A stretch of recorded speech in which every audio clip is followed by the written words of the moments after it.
What's good, YouTube? It's your boy Humble Warrior back with you guys again with another video. Fresh off the press, guys.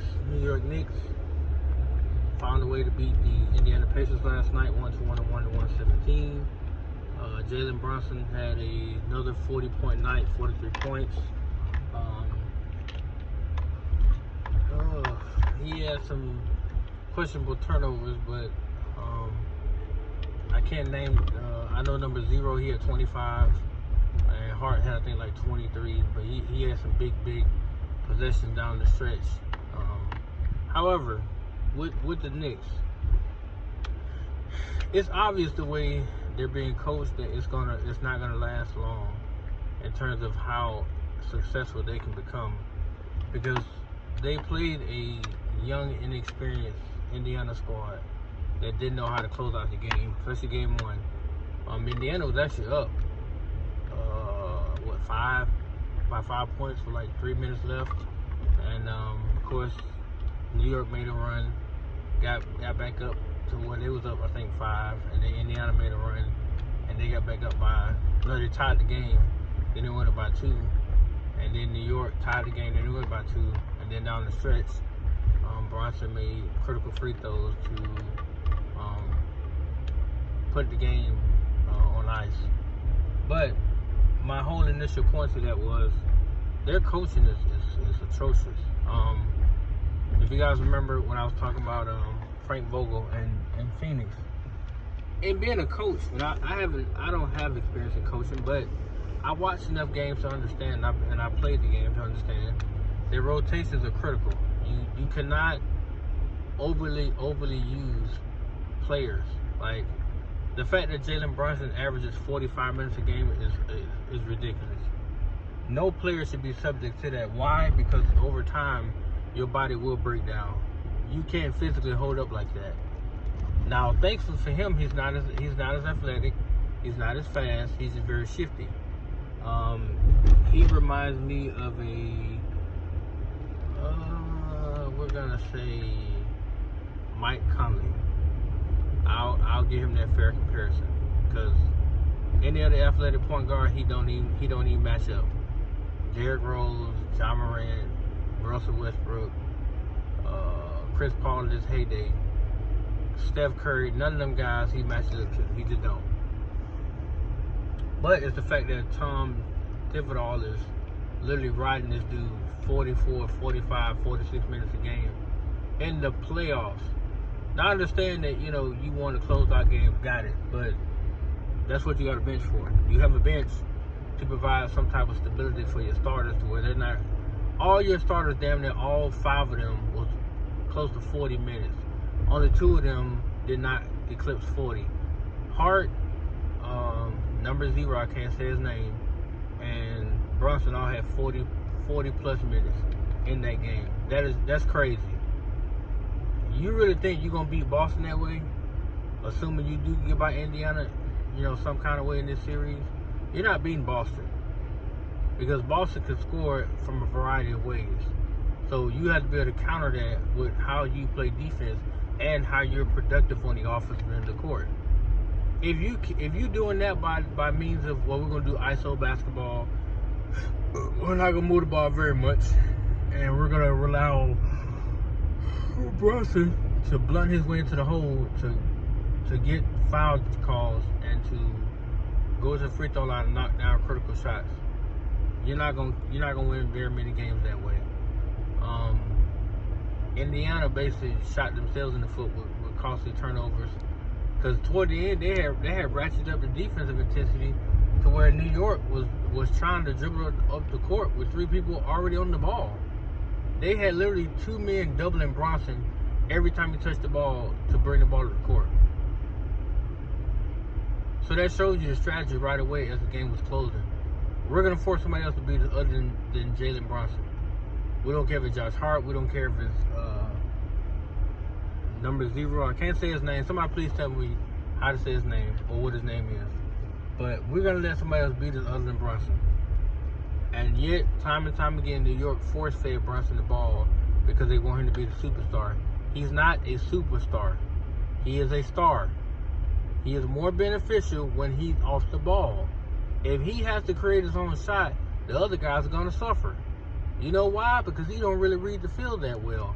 Therefore, if he has to continue to be the one creating the shot, your offense is going to be stagnant like hell.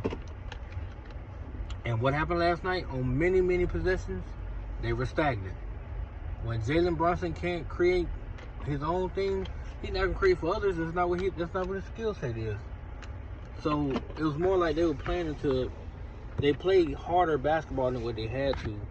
And the mere fact that Josh Hart, he was actually leading the charge, but toward the end, I felt like he was doing dumb stuff. But other than that, it's like, dude, I don't know you saying answering that. But it's like he started doing dumb stuff down the stretch. He did get some crucial rebounds, especially the tip outs that led to extra points. Like OG, he was doing his thing. But even with him, he made critical errors at certain points of the game. But New York, assuming they advance and they play Boston, and if it goes 7 games, then New York has to really look into getting a reliable, viable point guard. Rotate Bronson over to the 2. It's not going to hurt anything. Think about it.